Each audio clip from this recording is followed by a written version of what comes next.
एक छोटंसं तर रवींद्र वायकर यांनी देखील आपला मतदानाचा हक्क या ठिकाणी बजावलेला आहे। राहुल शेवाळे आता मतदान केंद्रावर दाखल झालेले आहेत। तर अनिल देसाई यांनी इथे बाबुलनाथ मंदिरामध्ये दर्शन घेऊन ते आता मतदानासाठी निघत आहेत। तर दुसरीकडे उज्ज्वल निकम हे सुद्धा मतदान केंद्रावर पोहोचलेत। आपल्या संपूर्ण कुटुंबासह ते आपला मतदानाचा हक्क बजावत आहेत। मुंबई महापालिका शाळेमध्ये ते आपला मतदानाचा हक्क बजावतील। तर राहुल शेवाळे यांनी पत्नीसह या ठिकाणी आपला मतदानाचा हक्क बजावलेला आहे। Vote today. It's a very proud moment for every Indian. It's a moment of pride to participate in an election of 140 crore people.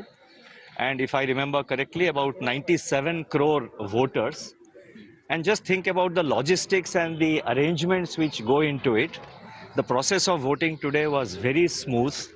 And I would like to congratulate the Election Commission of India and all the officials who have been working throughout the country and in particular in this polling booth where I had the experience for the excellent arrangements. The logistics are humongous and I think the arrangements are excellent, and it's a really a moment of pride for every Indian to vote in these elections. Governor, sir, a lot of financial institutions come to you for their requirements. What would be your requirements from the new government? The issues?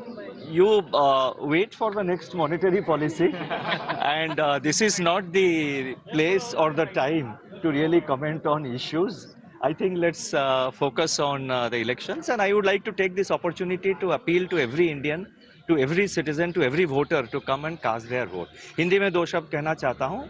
ये बहुत एक गर्व महसूस होता है जब हम vote करते हैं। 140 करोड़ की पॉपुलेशन में 97 करोड़ वोटर्स हैं, और इसमें जो लॉजिस्टिक्स इन्वॉल्व है, जो अरेंजमेंट्स इन्वॉल्व है, वो इतना आसान नहीं है। बहुत बड़ा अरेंजमेंट्स और ह्यूज स्केल में ये इसका अरेंजमेंट्स होता है।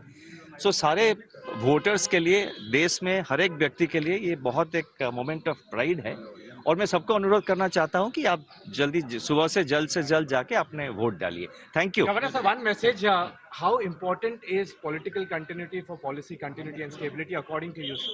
No, I think that's a loaded question, so I will not take